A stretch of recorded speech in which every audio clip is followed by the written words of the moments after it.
mi ngi noonu ki xam xaybu yàlla subhanahu wa taala mooy ki xam xaybu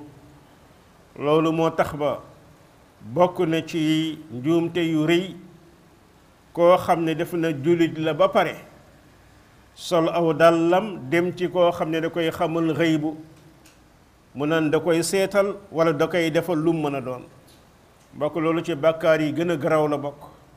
bal mën na laa yóbbu sax ca nga weddi diine ndax comme suñu borom nee na moom doo nga xam xaybu képp koo yaakaar ne mën na la wax sa avenir yow yaa ngi weddi la nga xam ne mooy alquran moo tax yonent bi alayhi salaam ni ku seeti ab seetkat mu wax la kumpa nga gëm ko faqad kafara bi ma unzila ala muhammad ku mel noonu weddi na alquran borom boobu rek mooy ki xam xaybu bi am ci asamaan ak suuf looloo tax ba jullit heure boo xamee ni nii da nga naan danaa def dara looy wax mooy insha allah li ñëwagul yow yàlla rek moo ko xam mi ngi noonu danaa def dara wala taqulanna li shay'in inni fa'ilu zalika gadan illa an yasha allah looy wax mooy insha allah loolu it mbokk jullit yonent bi sallallahu alayhi wa sallam it jàngaloon nañu ne doomu aadama lu bari ci kumpa maadaama léeg-léeg nga sikk sàkka ca mu jox ñu solution bu bokkul ak dem ca tariyaax ya wala ca horoscope ya wala ca yeneen yu mel noonu mooy julil ñaari rakka nga ne yàlla maa ngi lay tànnaloo sa xam-xam di la dogalloo sa kàttan di la ñaan say ngëneel ndax yaa xam man xawma yaa man mënuma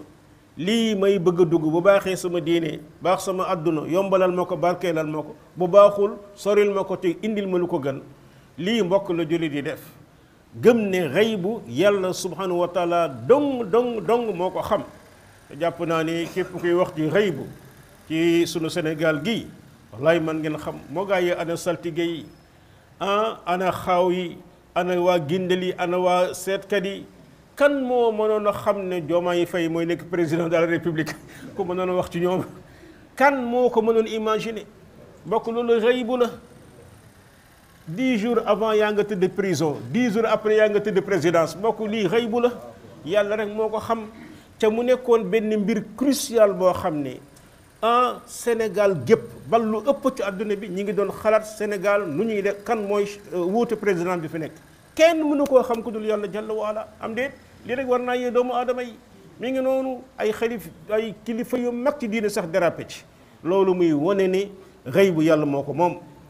amma borom bi nag ni lii xew bi si penc nga xam ne yéefiir yi dañ ko weddi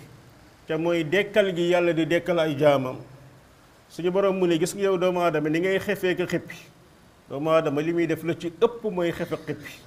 yu ne boo mënoon di xool sa bopp ñaata yoon ngay xef ak xippi kenn xamul nu mu toll mu ne gis nga xef xippi ni mu gaawee ci yow ak ni mu yombe ci yow noonu la dekkal samay jaam noonu la yombale ci man innama amruhu ida arada shay'an an yaqula lahu kun fa yakun yàlla lu mu bëgg nan amal mu am donte ne ni mbokk jullit xamal ne it yow saa ñaar la mooy saa boo xam ne ñépp a fay daje ak saa boo xam ne moo la fay yóbbu doomu aadama bu nekk am na lu koy yóbbu àllaaxira gëm gi nga koy gëm mooy gëm lépp luy ñëw gannaaw dee lépp lu ñëw gannaaw dee rek day dugg ci gëm àllaaxira sakaraatul mawt bi lay dal lay xew ca bàmmeel lay xew lépp ci yàlla lay jóge te it mbokk doomu aadama yi mun ñu nekk fii léegi di waxtaan 1 minute après mu bokk ci waa àllaaxira am déet mi ngi noonu 1 minute rek mu bokk ci waa àllaaxira